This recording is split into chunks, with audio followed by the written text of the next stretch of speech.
and the youngest generation like me were lucky to read it. So, Professor Isa, tukupe maua yako. Thank you so much for the job well done. I was actually asking myself, I was actually radicalized in that period. And like every other young person, we were looking for models of decolonization and neoliberalization where the vision enshrined in this declaration were implemented. So in 2014, I found myself going to Makerere. There was an experiment on a model. Bakari was trying to build a model of a deneoliberalization, a model institution for a deneoliberalized and decolonized university at the Makerere Institute of Social Research. So I was a student there. And like every other student, we were very idealistic then because we read all this radical literature in class. And we have everything, unlike students here who have to think about bread. That was a full scholarship. You have an apartment that is fully furnished with internet, with a computer, on-site breakfast and lunch. You have all these radical books and libraries and all that. I remember the first day I arrived and they told me, comrade, just study hard, okay? Use that privilege to study hard. But you know, myself and other students wanted to deepen that experiment.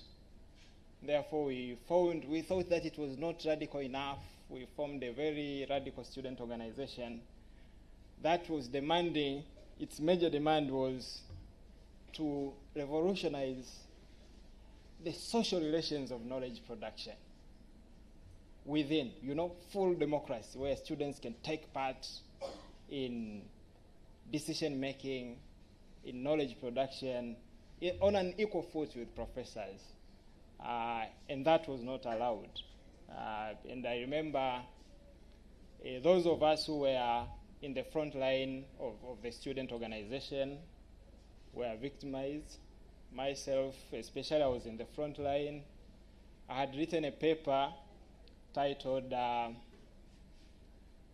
State Ideological Apparatuses and the Production of Alienated Individuals, an insider's critique of the MUASA PhD program. And because of that paper, I was actually charged in a kangaroo court with 16 disciplinary charges and 1 general observation. I remember I had to seek for a lawyer, and the lawyer happened to be Professor Oloka's student, Isaac Semakade. And that day he even wrote, because I was given less than 24 hours to plead guilty or not guilty, and should I plead not guilty, then I should prove myself that I was not guilty and all that. And I remember Professor Joe was contacted on that, and I think he told the MUASA administration, you have no powers, actually, to try a student while you are also a part of this. And during that time, we counted on the solidarity of Godwin Murunga. He was in Nairobi at the time. I remember he wrote an article. I'm not sure if you remember that article, in the Daily Nation. And as students who were suffering persecution because of trying to put the ideals of academic freedom in practice, that meant a lot to us. And hence, my questions, which I will pose. I hope, Professor Bakari, you didn't count that time. I'm kidding. 5 more. Okay. So if we go back to the Dar es Salaam Declaration, the key tenets of academic freedom and social responsibility, I wouldn't want to go back to them. The freedom of thought and expression, the right to organize, no state interference on campus when academics are discharging their duties, the right of academics to determine the academic programs, security of tenure, autonomy of hiring institutions, and all that. So I believe these answer, if you read them critically, they actually present the opposite to the neoliberal university. It's a different kind of university. I'm not sure, Isa, when you were drafting this, what type of university did you have in mind? Because among other things, it answers so many questions like who should determine the curriculum? Is it the market or the society and academics who are on campus? Who should set the research agenda? Is academic freedom a right or a privilege?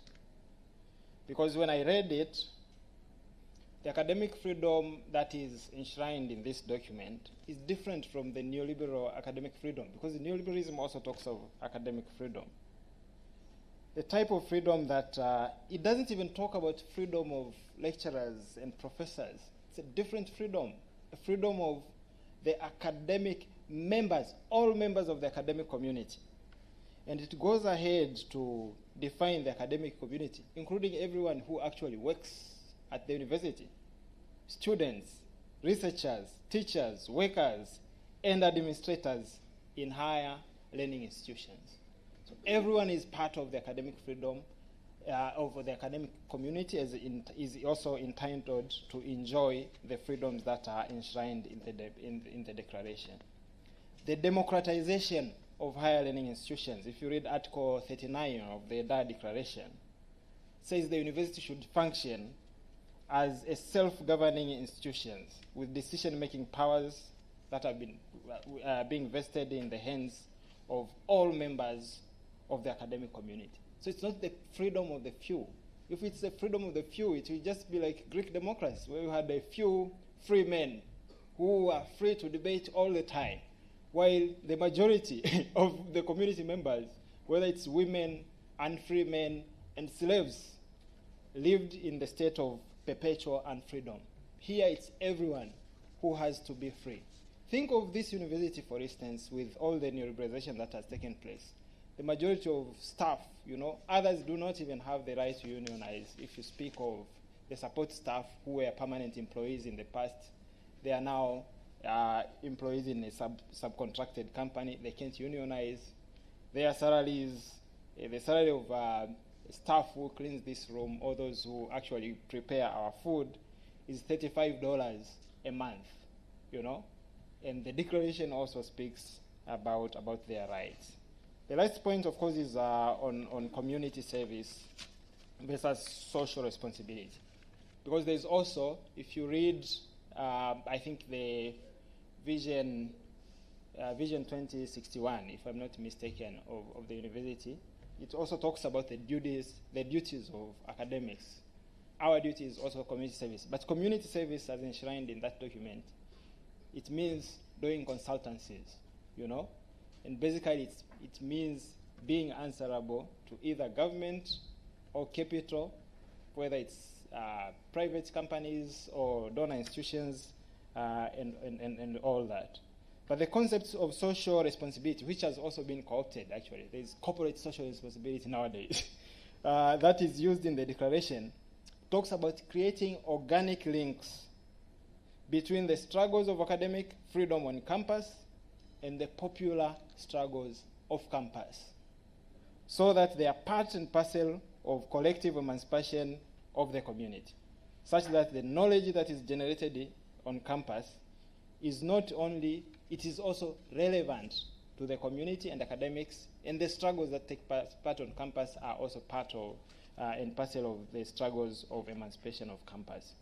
So I think to achieve the implementation of both the Dar and Kampala Declaration will be an act of struggle between neoliberal vision of the university and emancipatory vision of the university, struggles between despair and hope, a struggle between those who believe that education should be a commodity, those who believe that the university should be a hierarchical institution with feudal lords, professors, full professors at the top, and those who think that it should run as a democratic institution, those who believe that the university education should be for selfishness, and those who believe that education should be for service.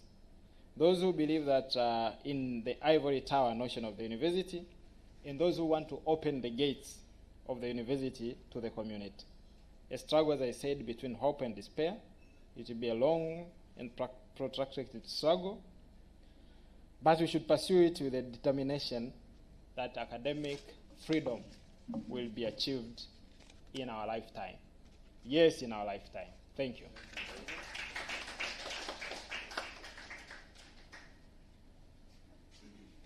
Okay, our last speaker on this panel is Robert Kakuru from Makerere University, representing the Staff Association, I think MUASA. Welcome.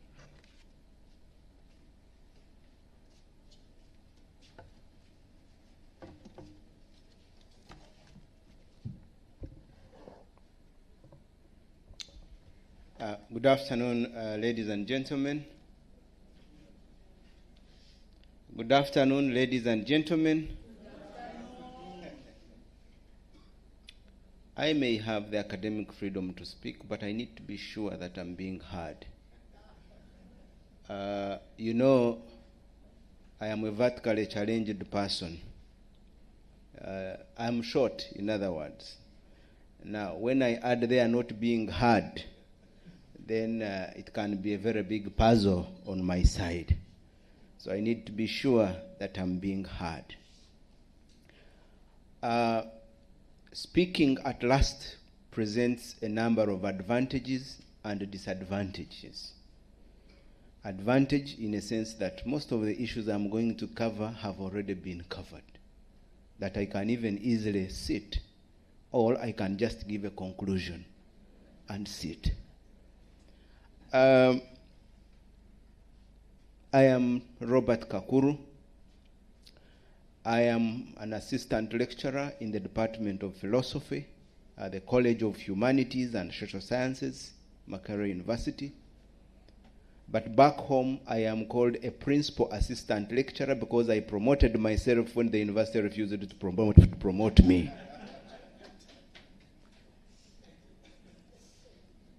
And I promoted myself, and even the Vice Chancellor is aware. I told him in one of the conferences that I'm a principal assistant lecturer, and he asked me, but we don't have that position. I told him I created it myself, and that's my position.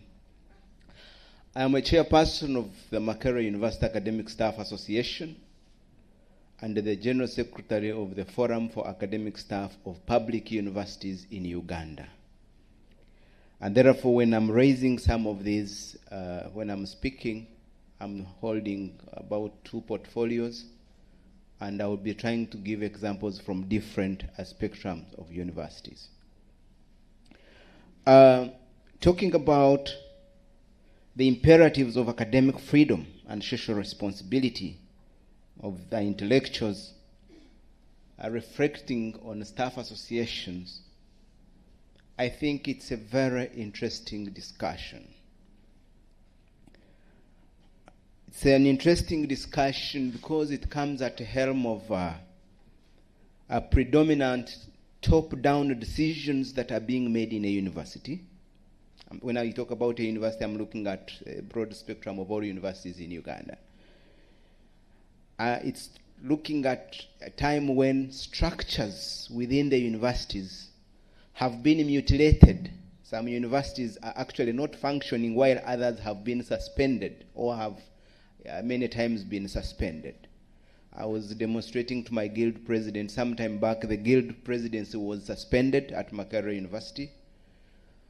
Shortly after that, this year we had a suspension of the Makerere University Staff Tribunal, which is established by law, and therefore staff cannot appeal the decisions of the university, and it's a matter that we have been battling since April 2023. We have a university where staff are divided. Those that pay allegiance to the university management and those that pay allegiance to the staff associations, because they two believe, one side believes that they can survive on the basis of the university management, But others believe that staff associations and staff unions hold a mandate that is important for academic freedoms.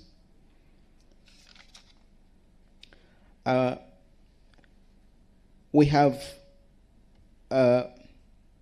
universities that have good policies, but many of them in wrong hands of the custodians who have ulterior motives in the management of the university. And therefore, this creates an imperative for academic freedom. When I'm talking about academic freedom and the imperative, I raise a number of postulates, and one being the ethical postulate, the ethical imperative. Academic staff associations exist to promote justice. They exist to promote fairness in institutions. But as they exist to promote fairness in the institutions, there is no fairness in institutions. The continuous decline in the structures that are supposed to promote justice has made academicians take off. And by the time they return to the lecture rooms, by the time they complete their research, in many ways, they have also become, some of them have become accomplices. As my brother Maloa said. And that's why I said, when someone has already spoken, then your work is easily cut out. You have lecturers missing classes sometimes. How would they come to demand for justice? And by the time they demand for justice, are you sure that there is justice in the institution? I was giving him an example. We had a director, human resource, to the university. He shared the same name. He served his 6 months of probation. He was appraised, and the supervisor said excellent. When they submitted his application, when they submitted his appraisal to the appointments board terminated the contract. There and then. Now, the structures that exist to promote justice are no more. And actually, one would actually think that there is a war in these universities that has actually killed all these structures. Besides the justice aspect from the ethical perspective, we have a governance perspective, the governance imperative. Unions, associations exist to promote good governance, promote accountability, promote transparency, promote the rule of law. But the same governance is at the same time in the institutions declining. Even at the national level, the governance is declining. It becomes hard on what comes first. Is it the chicken or the egg? Governance in the universities.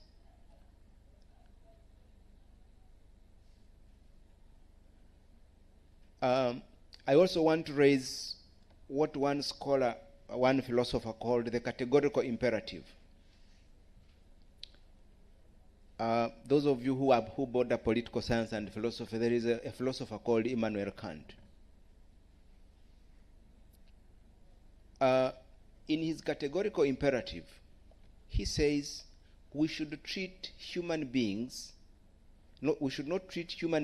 as means to our own ends, but we should treat human beings as ends in themselves. But academic staff are treated as means toward certain ends. What do I mean here?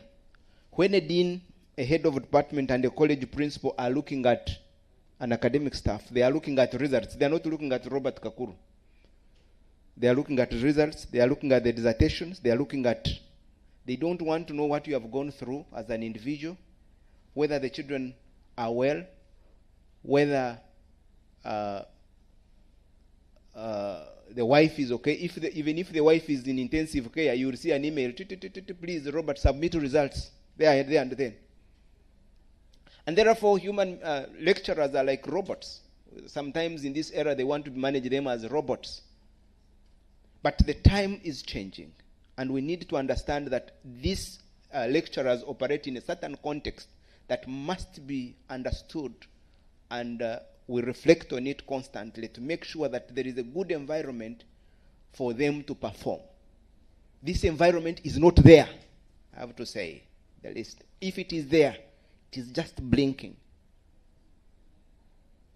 And honestly, when you look at the trend in all universities from the discussion I've had, if you have produced the results, if you have done this, the question is how? What is the process of generating these results? We want lecturers to teach. Do they have the teaching equipment? Do they have the infrastructure to teach? And all this creates a lot of stress. I have a case that I'm battling with back home. I have a lecturer who has taught for the last 38 years. And in his tour of duty, all the colleagues would sideline him in the department. He never pursued a PhD because all the available opportunities for PhD would be given to other people so that he remains there, serving as they do moonlighting, as they do other things, so that he remains there. When he applied for a PhD back home to be supervised, the colleagues in the department refused to supervise him because they knew that if he embarks on a PhD, there is no donkey to do that work.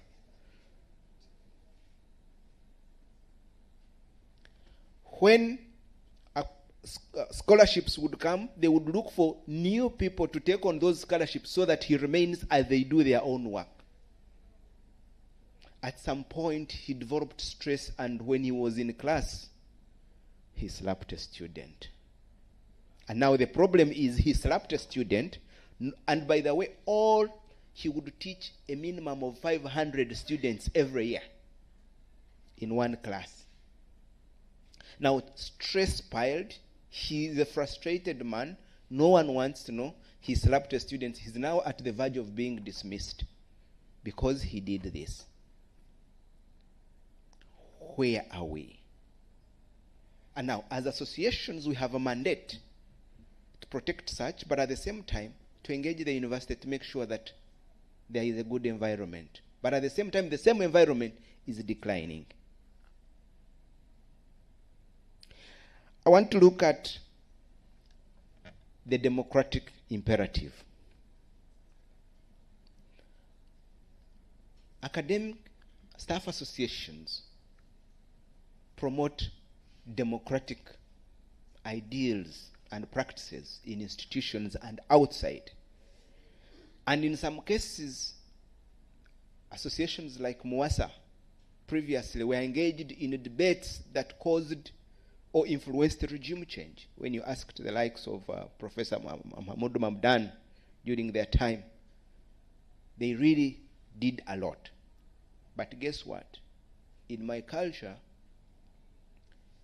a stick that beats your co-wife, when you come across it, you throw it over the fence, because the next time it will beat you.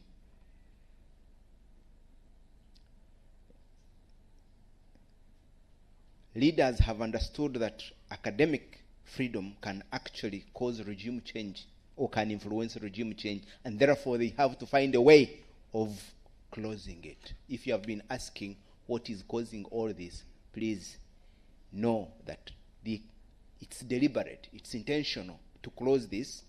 And in the morning we are talking about appointing cadres. They are doing all this intentional to make sure that there is no alternative voice in terms of what they are doing. And even when we are talking about the closing of space outside, there is also the closing of space inside. Because promotions, appointments have to be determined by the powers above. To the extent that in Uganda they are even moving a motion to amend the law so that the remaining positions where we were electing heads of department and deans, that they should be appointed. And therefore there will be no accountability. The deans and heads of department will only account to the vice chancellors. Where are we heading? So internally there is no democracy. Outside there is no democracy. Or if it is there, it is shrinking. The space is shrinking. There is the human rights imperative. Academic freedom is a right. It's a fundamental human right. My brother Malowa talked about the duty aspect, the responsibility aspect. But I want to come from a human rights perspective, where it borders or it even originates from the inherent right to express ourselves. Staff have an inherent right to express themselves, express and profess the knowledge. To be called professors, they have to profess the knowledge that they have researched. Otherwise, they will generate knowledge that does not work. Staff have other fundamental rights, advocating for welfare. Because the resource envelope is limited, there has to be that space for advocacy, that let us have a fair pay, let us have a fair wage compared to others, because the national cake is always being served every financial year. We all know this. Leaders of staff associations know this. How do staff position themselves to advocate for better welfare? It is within the precincts or within the framework of rights that staff have to advocate for better welfare and better working conditions as a matter of right. Last but not the least, the liberalization imperative. Ladies and gentlemen, the whole of yesterday we were discussing liberalization. The truth is, we eat liberalization, we sleep on liberalization, we cover ourselves with liberalization, and when we wake up to shower, we shower liberalization. And therefore, that is where we are. Look at the water that you have to get to shower in the morning, to come and work. Look at the fuel you buy to come here. Look at the fuel you buy to go back. Look at the lunch you buy to go back. Look at all these forces around us.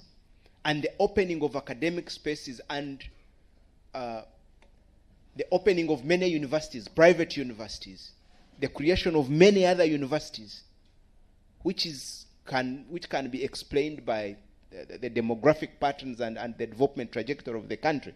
But still, the liberalization aspect cannot be shelved. And when we are dealing with this, it's not about the fundamental rights that we are talking about freedoms. It's about the market. With the liberalization, we are talking about the market. What is the market offering? Someone will wake up and say, if staff want to agitate, I will fire them and go to the market and hire. He's not bothered which kind of people they are going to hire, as long as they bring people and they can stand before the learners and they command some basic English or basic Swahili and they can teach. Tuendelee. Where are we? So therefore, ladies and gentlemen, when we are looking at the imperative for academic freedom, we need to look at it from that broad spectrum. But then at the same time, as academicians, the staff unions, the staff associations have a duty to guide on how liberalization ought to be, to guide the development trajectory of our country, how it ought to guide our institutions, our universities. It shouldn't be a bad copy and paste, but it should be a liberalization that works for our country. What needs to be done to address all this? In my view, we need to do both vertical and horizontal networking. Vertical in a sense that at institutional level, we must do the right networking. If it is the University of Dar es Salaam, how do staff network with the relevant parties? No, I mean that is horizontal. How do the staff network? Vertical is how do we work with the national framework, or how do we fit within the national framework? And above all, how do we fit within a regional framework? I've been telling, when I was coming with Professor Joe, the governments of East Africa established the Inter-University Council of East Africa. What is its mandate? There is no element of welfare of staff. I've not heard about it. I've not heard about just the basic deepening of academic freedom, apart from the fraternization and accreditation of programs. So I think this is the time that we have to think, and we cannot look at Codesria. We need to look at ourselves. How best do we work at a regional? How best do we know? For example, my brother Maloa, do you know what is happening in Uganda? Do I know what is happening in Kenya? What is the latest? How do we work together to ensure that we challenge or we engage on matters that are critical to all our constituencies, to promote academic freedom and to promote the welfare of all our members at this level? And in any case, there is the East African Parliament. How do we engage such kind of structures to ensure that academic freedom is deepened, to ensure that the welfare of staff is deepened, to ensure that all these matters come to the front of the East African Parliament? Means you start afresh to advocate for its restoration. That is more 10 years of engagement to amend the law. And by that time, your energy may not be there, and you are not sure of the person who will be next, whether they have the same energy to engage and make sure that the law is amended to ensure that all these ideas are entrenched. We should look at how best can we enhance, but not lose the gains that we already have. And where we notice that, for example, Kenya wants to drop such kind of a provision, we come together and say, look, please, government of Kenya or government of Uganda, don't drop this provision, but rather let's enhance this provision. It would be a very good approach. And lastly, we have to create structures that will work, or enhance existing structures to ensure that academic freedom is promoted. I want to thank you. I say this for God and my country.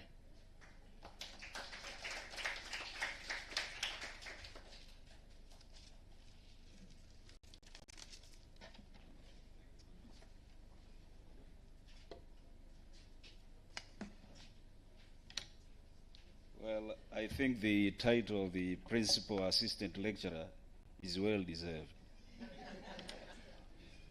by the panelists. Issues and focusing on trivial issues.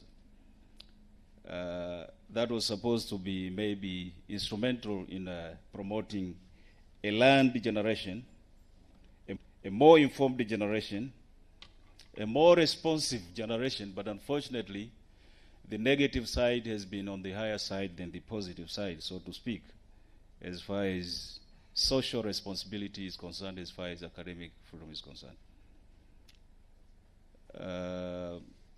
Dr. Horicubony was selfishness,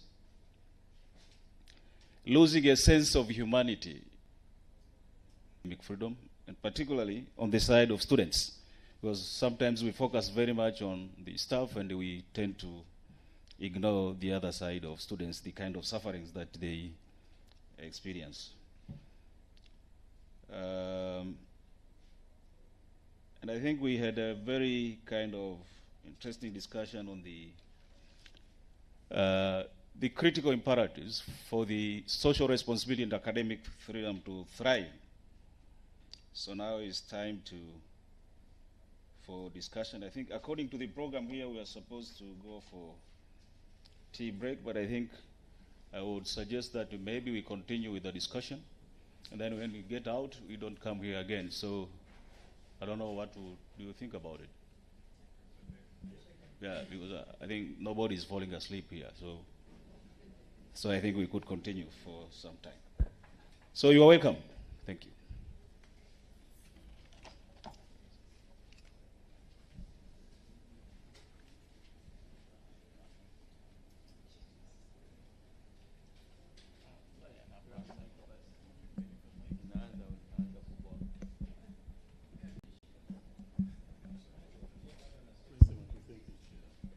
Thank you, Chair, for picking me up. Thank you to all the four speakers. My name's Baruani Mshale. I work for a non-government organization based in Tanzania, but we work in Tanzania, Kenya, and Uganda. I want to push back a little bit on the submissions made by Dr. Maloba Wekesa. And believe you me, I believe that I'm a nice person, even though I may sound in my submissions that I may sound not very nice. Listening to your co-speakers on the panel, it sounded to me that there is clarity in terms of what we mean when we talk about academic freedom. But in your submission, you promised us that you are going to debunk academic freedom. And you started by saying that words have no meaning, and then you went on for minutes using words. Which then made me feel like you used that as a cliche, but again, you didn't mean that. But what I felt is I did not see that debunking of academic freedom. Instead, what I saw, and apologies here, your definition, the definition that you put forward, that the reckless athleticism, I think you said, academic freedom is the reckless athleticism of saying and doing whatever one intends to do without discipline. And listening to the meaning of academic freedom as put forward by the other speakers, I felt like what you did there is what I would call a strawman fallacy. That is, you came up with your own definition of academic freedom that I personally disagree with, because I initially felt confused. Is that a shared meaning of academic freedom in this convening? And then listening to the others, I realized actually it's not. So my pushbacks there is to say that, don't you see that as a strawman fallacy? And for me, I feel you did not fulfill the promise of debunking the meaning of academic freedom, because even your submission, and as very well summarized by Professor Bakari, I clearly see you are also making the argument that academic freedom is a necessary precondition for one exercising their academic responsibility, and that is the faithful accomplishment or fulfillment of the commitment to the society, to the public, however one intends to call that. So I saw clearly that link between the freedom and the responsibility, yet you started off by telling us academic freedom has no meaning and you are going to debunk it, but I didn't see that. Thank you.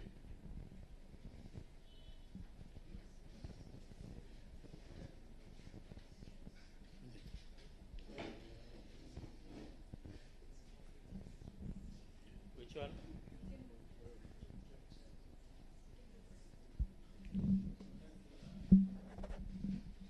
Thank you very much. I have a question to Sabatho. Sabatho? Yes, so to who is the academic freedom? I did not get you clearly. To who is the academic freedom? I just want to know as to who should this academic freedom be for. And picking from other presenters, I did not get it clearly from the trade union point of view and the academic staff point of view, like where are we failing if we know all this? And what do we need to do exactly?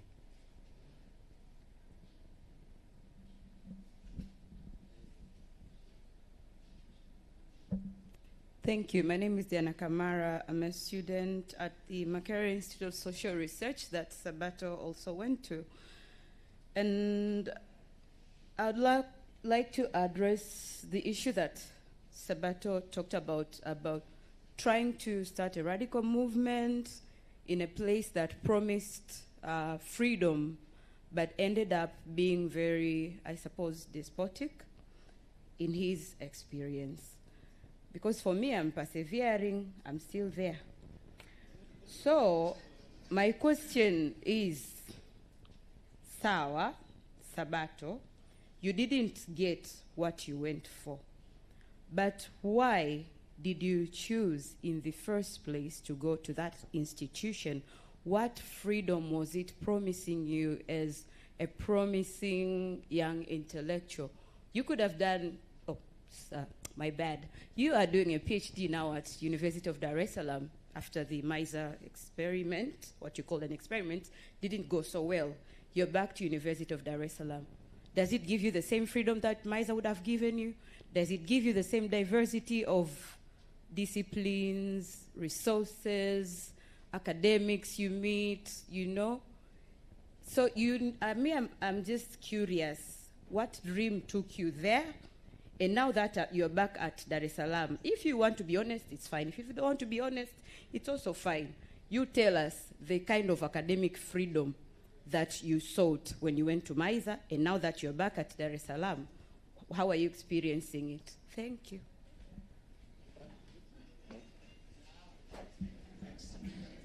Who else?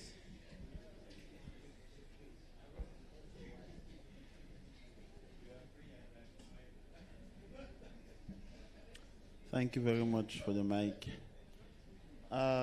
My contribution will go to maybe more of a comment to your comment about Malabar's submission. I think when I heard you talking about academic responsibility, I didn't expect the intention to debunk academic freedom, because our understanding is that we all have a sense of what we are talking about. I was hoping that you will push forward to say, is academic a universal concept?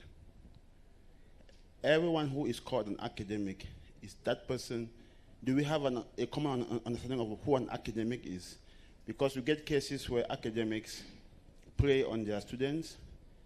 They actually perform contrary to what their freedom is supposed to be. And to what extent are we dealing with that kind of academic? And what space do we have within the discourse of academic freedom to be able to hold these kind of academics to account? But I'll have to agree with my brother that we cannot, I don't think your attempt at debunking academic freedom was not irrelevant, but was successful. But I think what I was hoping to hear is to say the notion of academic, are we assuming that all academics have a moral intention and hence need that freedom to be able to express that, or we have cases where academics have used their spaces and their powers towards the wrong outcomes? And what mechanism do we have in place to be able to deal with that beyond what our structures as state and other agents beyond the constraints of the structures that we have as academics? So maybe a reflection on those, on intended consequences of academic freedom.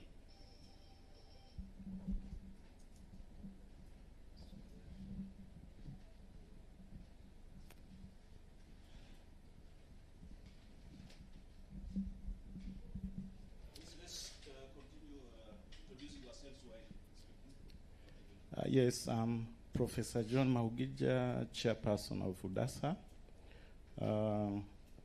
I have some contributions, not questions, regarding academic freedom and social responsibility. One is that the concepts on academic freedom and social responsibility are very clear, and they are very relevant to our institutions and associations. So there is no confusion about this. You can check for the definitions of such terms and find they're talking about rights, responsibilities related to our obligations and duties. And there are several key aspects related to each of these. Like, for example, on academic freedom, we talk about freedom of inquiry, freedom of research, publication, as well as in relation to the autonomy we were talking about in the morning, autonomy of our institutions. Maybe the challenge is when it comes to exercising academic freedom, social responsibility, there are misconceptions whereby some people think that when it comes to academic freedom, it's about doing anything, even if it's illegal. But we understand there are boundaries to this. And another issue is about exercising academic freedom and implementing social responsibility. There are classical strategies which we know. If we mention about things like promoting open dialogue,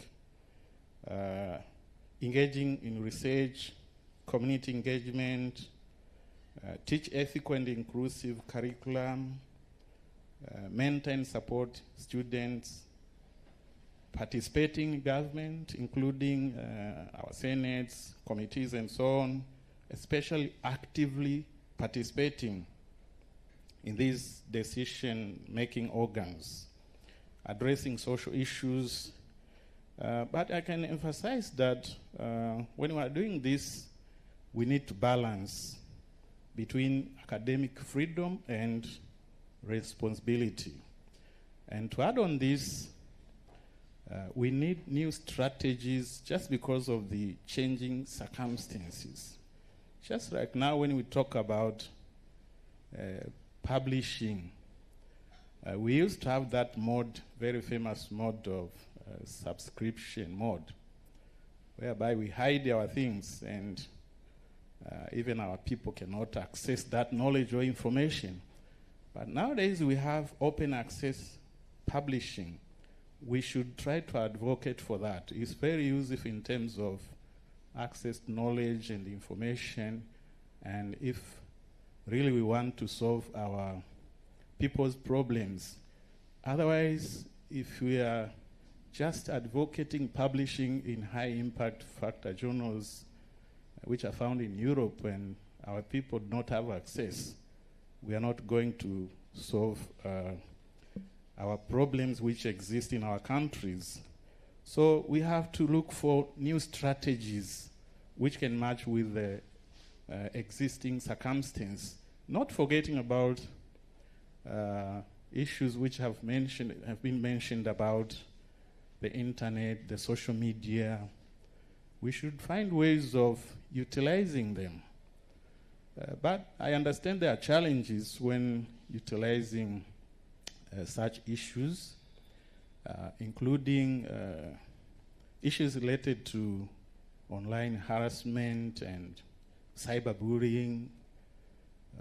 These are challenges, ethical dilemmas, misinformation, fake news, fake knowledge, and so on.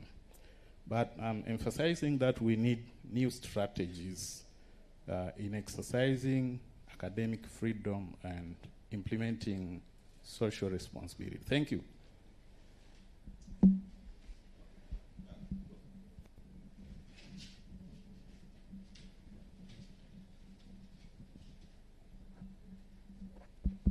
What is academic freedom? In my view, academic freedom is the exercise of academic responsibility. That's what academic freedom is. For me, freedom is not something which is out there which you want to get. Freedom is a terrain of struggle.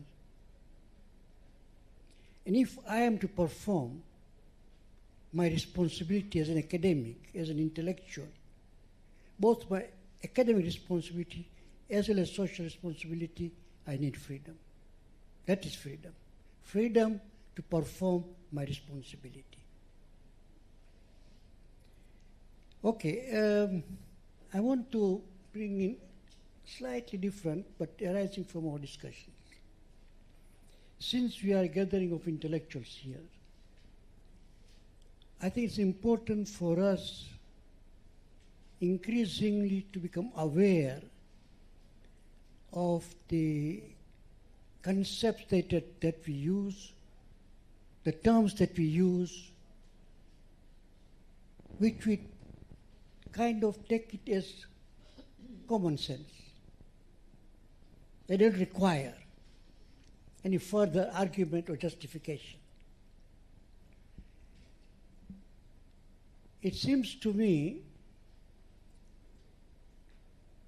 very important component of the ruling powers exercising their hegemony is by making their ideas as common sense ideas. That is to say, it's taken for granted. We internalize them. We don't interrogate them. We don't ask questions. That's the meaning of hegemony, Gramscian meaning of hegemony. Okay? Hegemony means that the ideology of the ruling class is so much internalized that some of the fundamental premises of it, some of the fundamental concepts of it, you don't question. They become common sense. That they don't require any further interrogation. Now, why I am saying this?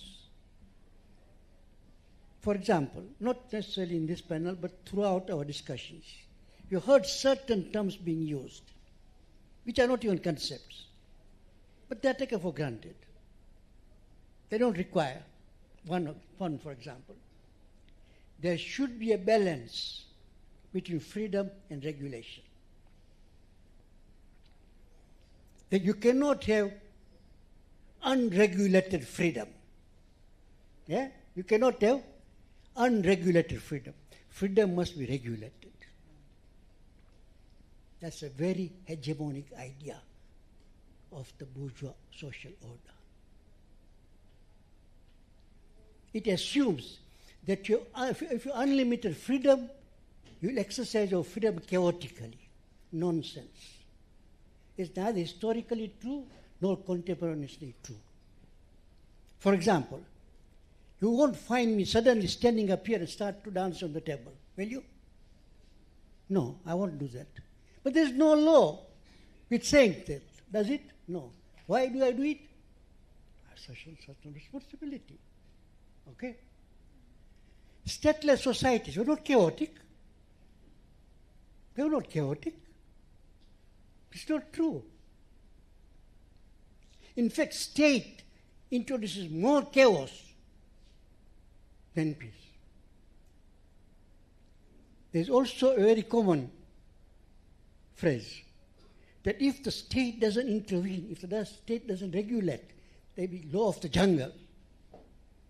You know, there is no such thing as law of the jungle. Jungle animals are very regulated. A lion will not eat or kill another animal unless it is hungry. Not kill for itself. Human being does.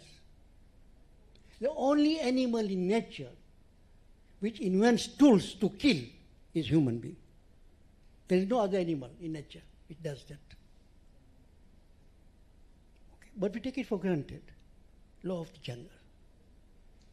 Why? Because state is not regulating. Look at the neoliberal area, neoliberal era. What is mostly regulated? The market, the corporate, right?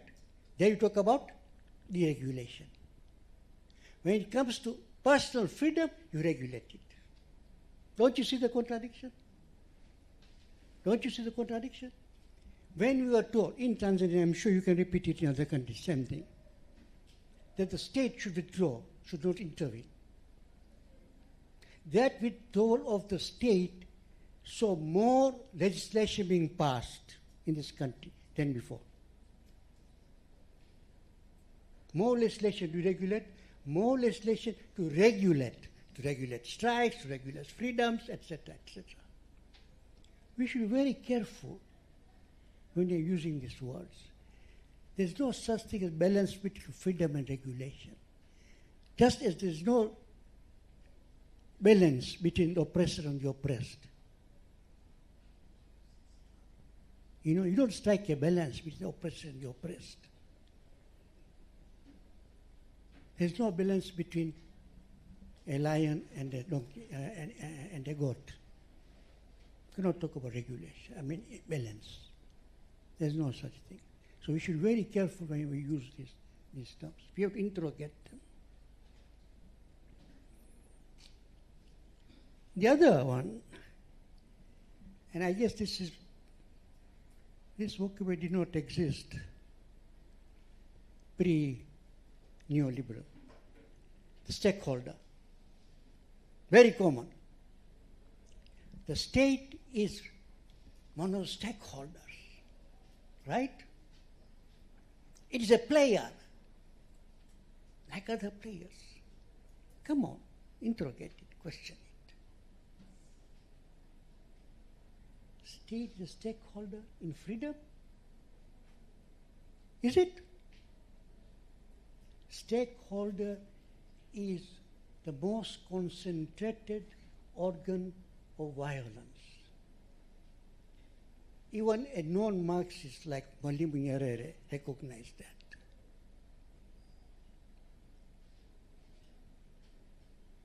It is not just any stakeholder. It's not just another player. You, the citizen, have no instruments of violence.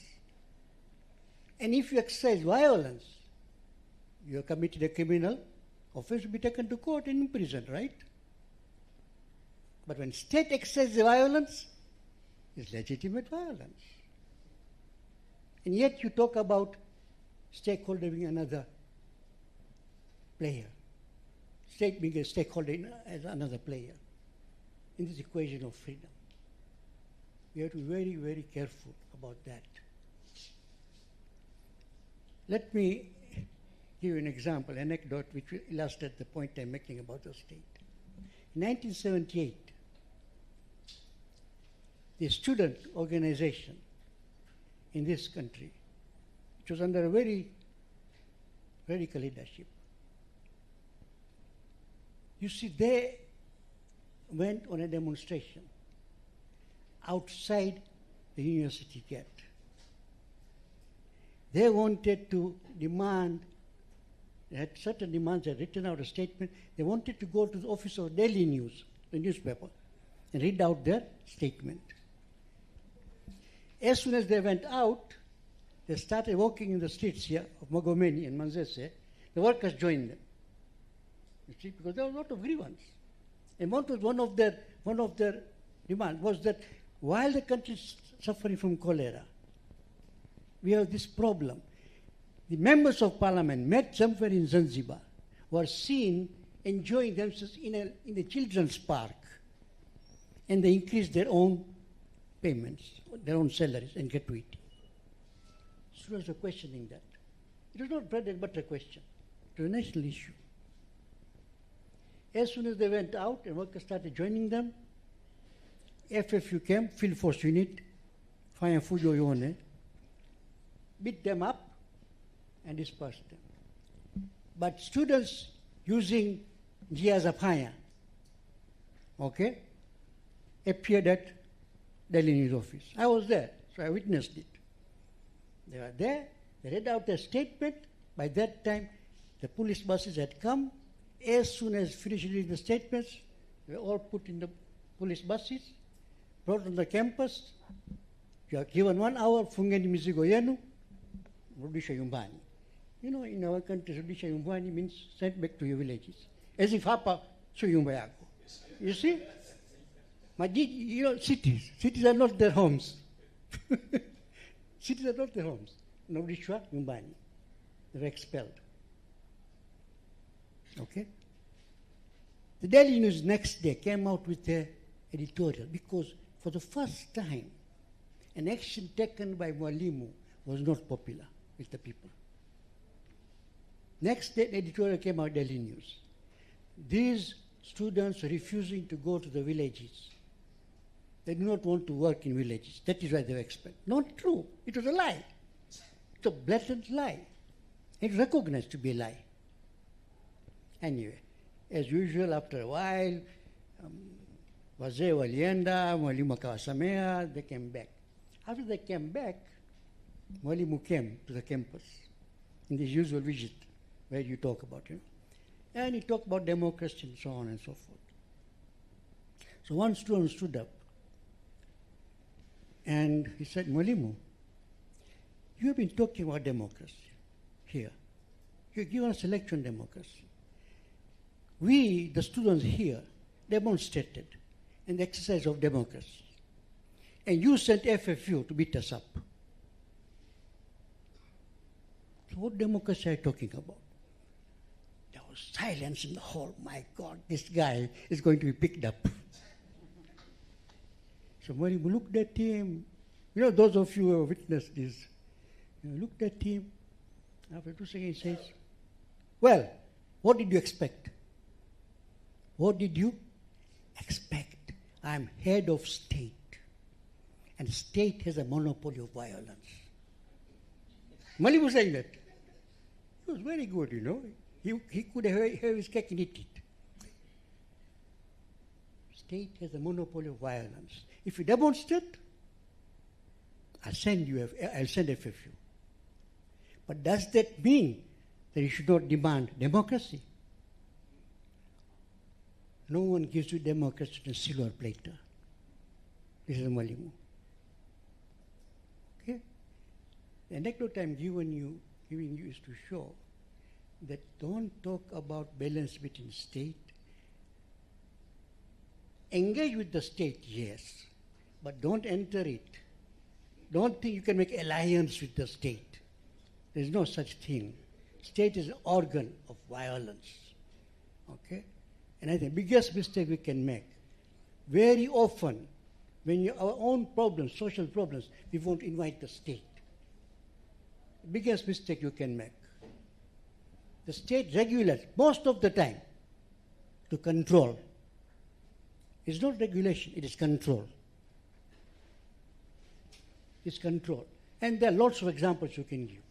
The lots of laws that are passed, the so-called laws to regulate, are actually laws to control. Examine whatever law you want to. For example, just one example and then I'll shut up. Before 1954, there was no law here during colonial times. There was no law here on formation of societies. Societies could be formed, just like in Britain. There was freedom, right? You could form societies. Then started TANU. TANU as a society. It had to be registered as societies ordinance. Read societies ordinance. It's meant to regulate. Okay. We are forming NGOs, either as companies limited by guarantee, or as societies, or as trusts. Then the Americans gave money. The Americans gave money. And Tanganyika Law Society was employed to draft a law on NGOs. Okay? We must have a law to regulate NGOs, to allow NGOs greater freedom. There's a meeting by TLS. I stood up and said, don't make a mistake. This law will not increase your freedom. It will regulate and control your freedom. They went ahead, made that NGO law, which NGO law has now been used and amended to exert greater and greater control. Today in Tanzania, you cannot form an NGO as a society, you cannot form an NGO as a company limited by guarantee, you cannot form NGO as a trust. All of them have to be registered under NGO law. Okay. You have to submit your accounts to them. You have to submit your application for funding to them. Okay? And they can refuse it even after you got funding. NGOs are totally regulated. So we have to be extremely careful when we talk about state as a stakeholder, state as a player, okay? Or the state needs to regulate. We have to be extremely careful because these are hegemonic terms which we take for granted. One of the tasks of the intellectuals is precisely to question what appears as common sense. Thank you.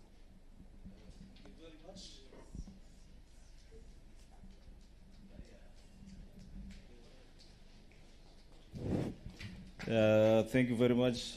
Let's give at least 1 or 2 minutes to each of the panels if they have anything to wind up. We start with Robert. Thank you. There is a question that was raised about where are we failing. I think, if I remember very well, true, we are failing on a number of fronts. If I'm to do a recap, and one, there is a failure to take positions in many associations, in many unions. We have very many members who are capable actually of leading staff associations and unions to make them vibrant, but they are fearing or failing to take up those positions for their selfish reasons. But there is also apathy, as earlier alluded to in the morning. Many members have withdrawn. They have a lot of indifference, and this is creating a passive membership of very many unions and associations, which is very dangerous, especially for the future of the unions. There is the silence of the, related to apathy, there is the silence of the majority, and now we normally, now these days we have the silent majority, where majority will always say we are supporting you but silently, and then they leave the leaders to be in the hot fire and the hot plates. I think this is a general problem that I'm noticing. But there is also allowing bad leaders to climb. From my analysis, how do we get this leadership? These leaders, I mean. We have someone whom we say, but this person, if he remains at the department, he's going to disorganize us. Let's push them to become the school heads. So that they go the other side, we remain this side, we get another person who can supervise us very well. This person you are sending up is going to continue creeping. By the time you realize it, they will be the vice chancellors. Now, you will have to battle it to deal with such kind of characters. Sometimes, I'm sorry to use this word, they are charlatans. Once you have them on top, be ready to dance the music because you played the song. So it is always better to deal with such kind of leaders. Once you have established that they are such kind of people, we better not make them climb. We have had a similar model somewhere, and there is a certain college that was really in arms with a leader, and it didn't turn out well. Then, in all this, many of us have skeletons in our closets. I think, as Mwalimu Maloa said, some of us are not innocent, and therefore, because we have many skeletons, we cannot challenge the status. Because once you want to challenge that status, you will be held. They will also raise the skeletons in your closet, which becomes very challenging. And I think once we address all these, still I want to invoke the responsibility aspect, that to address all these, we must take up responsibility, the academic responsibility, to be good leaders, to be good stewards, to participate actively and meaningfully in the processes of the university. If it means voting, let's vote. If it means if it means being voted, let's come out if we are good and take up leadership of staff associations, of departments, of schools, and let's not leave it to, let's not withdraw. I think that is, and now that is the horizontal networking that I talked about. Unfortunately, I summarized it. I didn't really disaggregate it. That is the horizontal networking at an institutional level. How do we leverage the available human resource to make sure that good people take over associations, good people take good and competent. I'm not talking about the genetically modified. I am careful about that. Good and competent people take over staff associations and unions. Good and competent people take over leadership of departments, schools, colleges, and the central administration of the universities. Once you have such kind of people, the state will bring all the repressive policies and they will tell them, you know what, we can work together without necessarily causing this kind of friction. We can coexist. And they will find a way of balancing such kind of interests. But once you have people who have crept and they are on top, they will always accept everything that comes, and by the time you realize it, there is no freedom. Lastly, I think Professor Shivji raised an issue of neoliberalism, which is one of the imperatives I raised. It's very important, but he has presented it in a better way. Where how do you liberalize the market, but you want to restrict academic freedom? Or how do we work with the oppressor and the oppressed should always understand their line of work? Otherwise, once if we are not careful, actually even the little will be taken away. And I think that it is one of the things I raised, that if we are not careful, even the little that is available can be taken away. And we should, regardless of where we are, by the way, I want to be very emphatic on this, whether it's Tanzania, Rwanda, Kenya, Uganda, even the little that is there can be taken. We must be alert. Of course, lastly, about the democratic imperative, yes, no doubt about this. There will always be a check between the state and the unions. But how do we check each other, and how do we make sure that my point is about even the internal democracy in the institutions? Because even as we focus on the macro democratic ideals, we are losing on even the meso and the micro, at the departmental level, at the school level, at the college level, the institution. How do we leverage these democratic ideals? I think I really want to thank Professor Shivji. Thank you very much, ladies and gentlemen. Thank you. Thank you very much. I think the first thing, let me just start by saying that the beauty of the university has actually shown itself this afternoon. And that beauty is in the sense that we can never and we should never have unanimity of thought. That unanimity of thought would actually create the control that I think Professor Shivji has actually just mentioned. And I also want to assuage your fears. The very fact that I said, and I disagree, that academic freedom should actually be infinite does not in any way imply then that regulation should actually take place. I was substituting academic freedom with academic responsibility, because I also know that if there is no, if it is infinite, the freedom in itself, there isn't any absolute.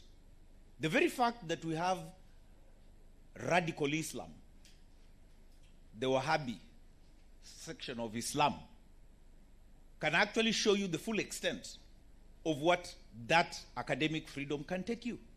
And I'm also saying that it is our own responsibility that should actually put guardrails on the same. At no point whatsoever am I implying that someone should actually come in and then put a limit. No. We as academicians should have that moral code of saying this is as far as we can take it. Because then we are going to have the unintended consequences. The unintended consequences of that freedom. Are we ready also to pick up that mantle? Are we also able to adorn that cloth once it is bathed? I also want to combine this with the comment he meant by talking about predatory academics. And yes, back in our own country, and I'm not saying I support this in any way or any form, there was actually a cleric. And the cleric was actually calling on a specific group of individuals to be assassinated. Now, clerics were within their own space, are actually creating a thought process. And that thought process, for as long as it is dished out to a certain community of vulnerable thinkers, the extent by which they can be able to take it would now birth these unintended consequences that I actually mentioned. Academic responsibility would mean that this person, knowing that I am dealing with a certain vulnerable group of individuals, means that I have to exercise the restraint. Those guardrails are within the academic engagement. And that is why I am still firmly on the mantle that it is our responsibility to figure out where this stops. It is our responsibility. Someone has to be the one to actually say it. Should we allow that the state comes in? No. And no one is going to advocate for that.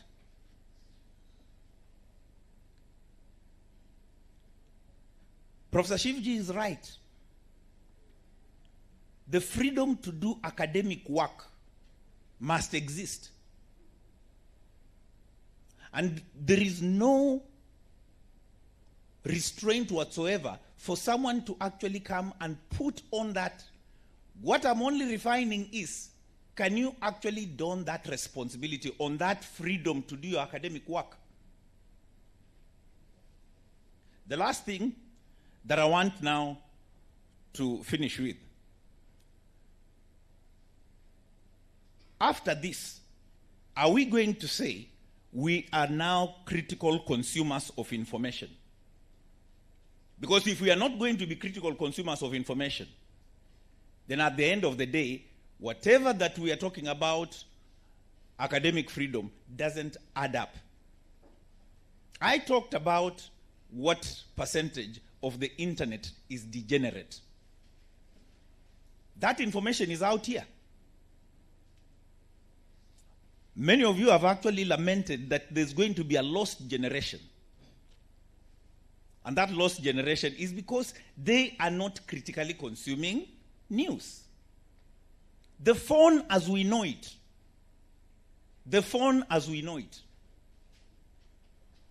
is playing a huge role in the spread of ignorance.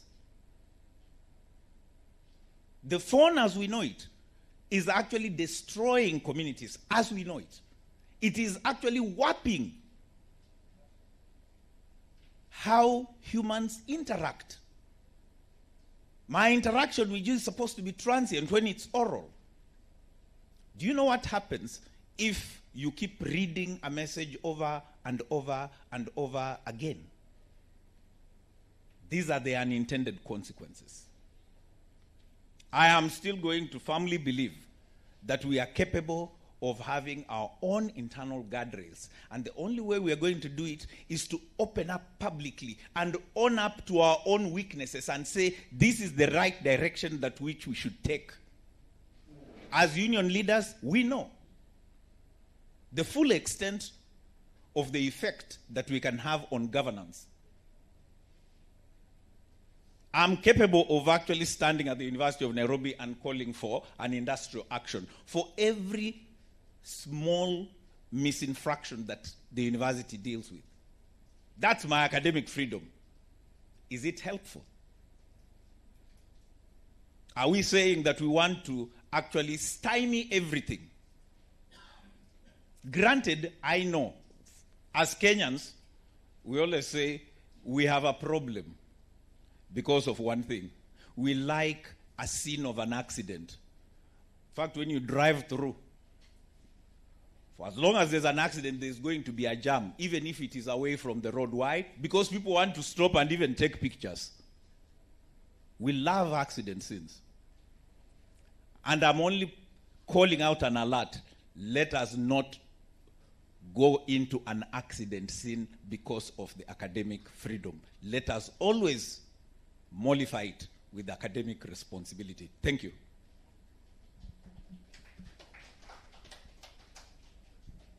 Okay, I'm going just to respond to the question as to where we are failing.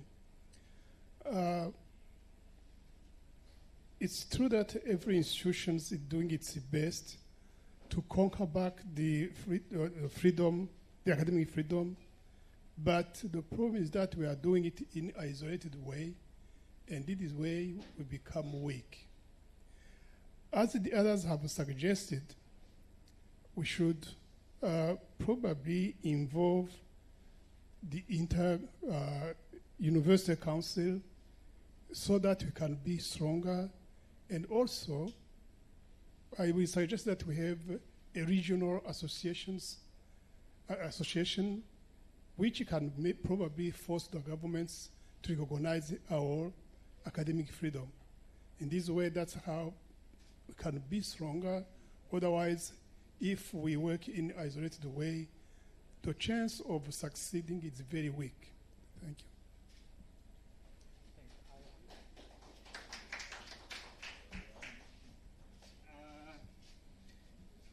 Yeah, so I'll just answer the questions briefly. The first one on who is entitled to academic freedom. My reference was, I made reference to the Dar es Salaam Declaration. And if you read clause 17, first of all, it stipulates in every clause that all members of the academic community are entitled to academic freedom. And it goes ahead to define the members of academic community to include everyone who works on campus. Okay, so I explained whether it's students, researchers, teachers, workers, administrators in higher learning institutions, all of them are entitled. So maybe we can share the copy of the Dar es Salaam Declaration also for further reference. About MUASA, thanks Diana, that actually reminds me of the debates that which at times took a bitter turn at MUASA, when one group of students would express its concerns, and you have another group of students. If one group of students petitioned the administration, there is also a counter petition from another group of students. But I wanted to, the MUASA experience has been well documented, from court cases to newspaper articles to journal articles and all that. So those can be made as references. I just wanted, and maybe I will not answer your question directly, but it's an experiment from which all of us can learn as we strive for academic freedom everywhere where we are. So there's a document that was written by students, a petition to the administration in 2014. I was a first-year student, and all of us in the first years were not signatories to that document. So I will read a paragraph from that document. It says, "We had great hopes in the program. There is no program like it anywhere else on the continent. We are grateful for the opportunity to be part of this program. Our hopes were built on the strength of the program, the spirit of camaraderie, the commitment of our professors, the collective and collegial decision-making, passion to do something different. This academic year, however, MUASA seems to be taking a wrong turn." And it concludes by saying our intellectual and political and emotional investment in the program has gone down. As a result, our political commitments here and elsewhere and our aspirations have been negatively affected. On coming to MUASA, many of us felt we were coming not only to the best academic institutions in Africa, but also to the best place for African students to understand and engage the world from Africa. We are afraid we might not be able to keep these hopes alive. They went ahead and called for clear stipulation of rules and regulations, so that was their demand. To cut the long story short, all the students who signed that petition were penalized, and I remember the director responded by saying it's actually criminal for students to petition the administration. So that was the context in which our struggle took place. So as I'm saying, when this petition was written, it was signed by second and third year students. There were only 3 batches back then. We, the first year students, did not sign it. A year later, when the third year students were actually in the field, one more minute, Mr. Chair, I am concluding. When we were in the second year, we found ourselves in the same problems, actually even bigger problems. So we also wrote, actually there's a document in that was written in 2015. It's called, we call it the position. So I want to read an article from the position. Yeah, okay, but just briefly.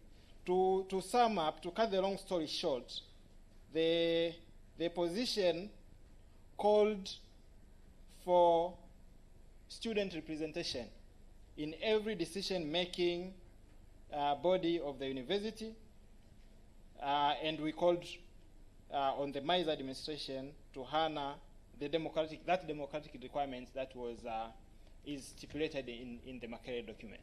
So that was the basis in which the Radical Student Association was formed.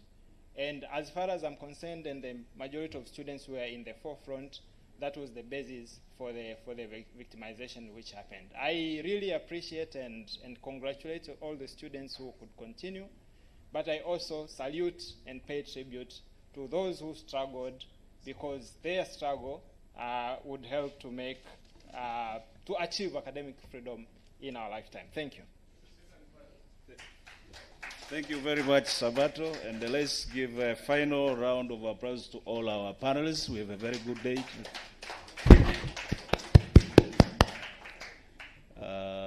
Ngwanza, do you have any announcement?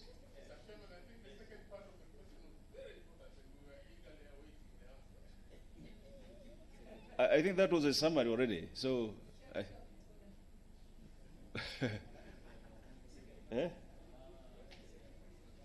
Shangwe, I think he summarized the whole thing. So,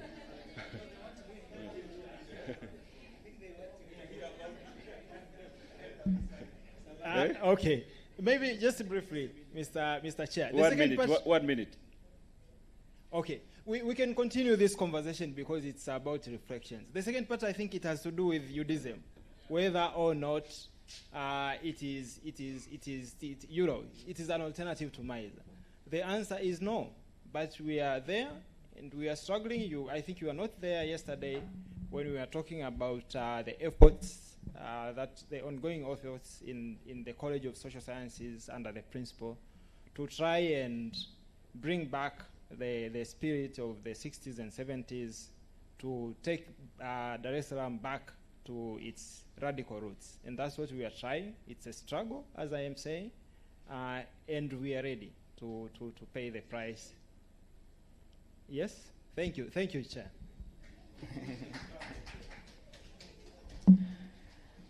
A round of applause for ourselves and our panelists.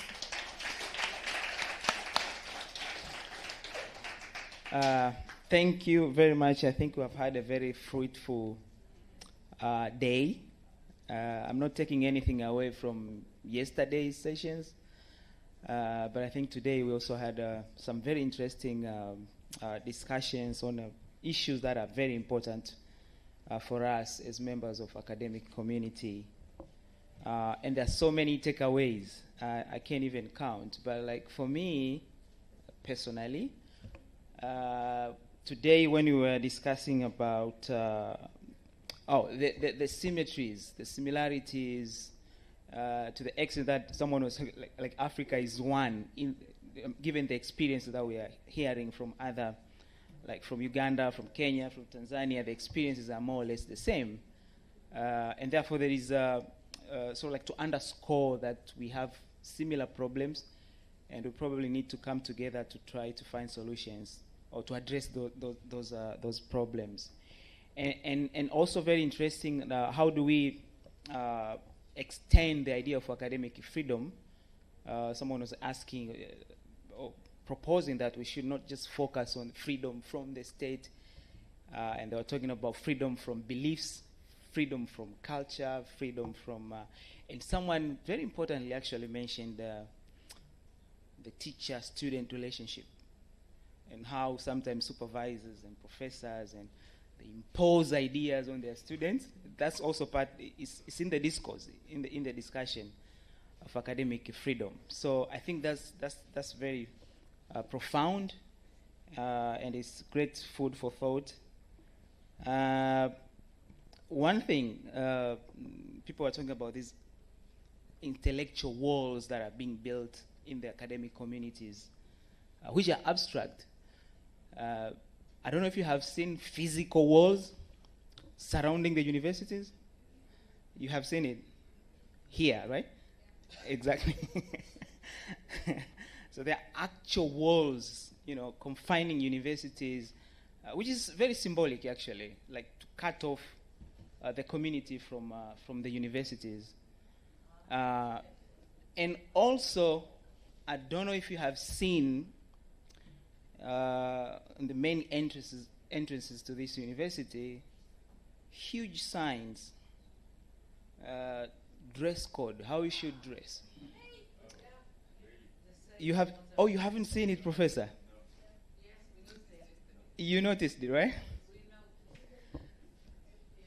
And looking at you, probably some of you didn't see that sign. You probably. I'm not saying you are. I'm sorry. What does it say?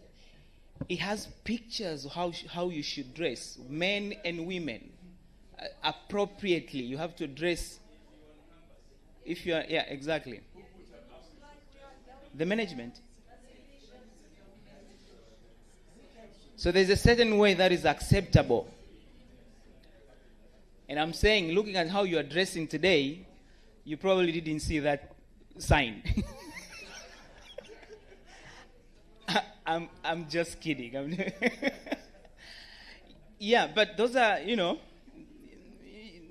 very pertinent issues, and we want to learn. We want to hear from other universities if you have this kind of practices, and in most cases, from my own experience, who falls on the receiving end of such, especially the dress code? It's women. Exactly. It's women. And we had cases of harassment here on campus where female students would be stopped by the auxiliary police and questioned. And some cases go back where you come from. Like, you have to change. Your trousers or your blouse is too tight, and too revealing and stuff like that. So these things are real, and probably maybe tomorrow we want to hear experiences from in Uganda.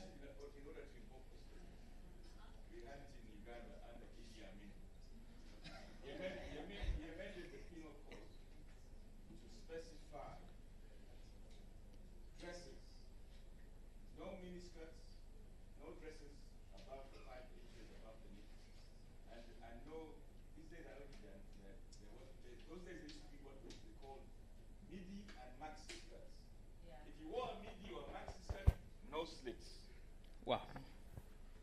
So yes, we've had that experience, but not on campus, and I hope it doesn't get to campus. Oh, it's here for us.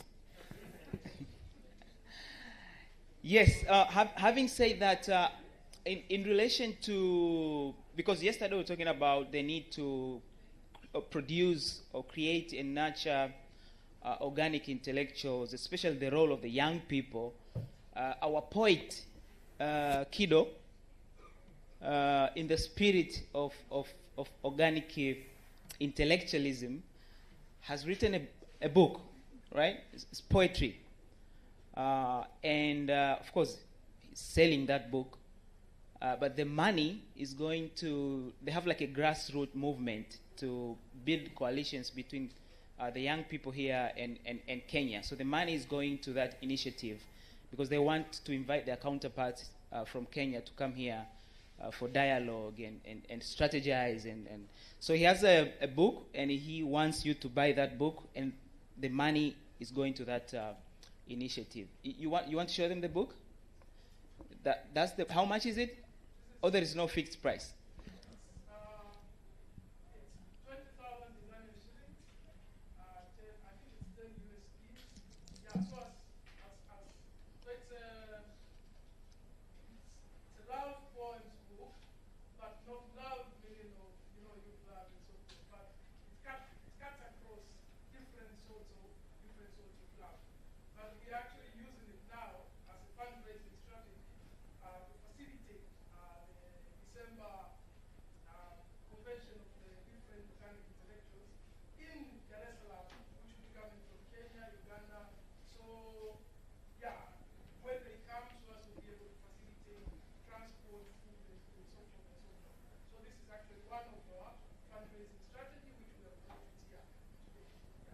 Okay, I got mine as well, so I'll encourage you to get you a copy from Kido. Having said that, the tea is ready, so we're closing, and hopefully we'll meet tomorrow for another very promising day, by the look of it.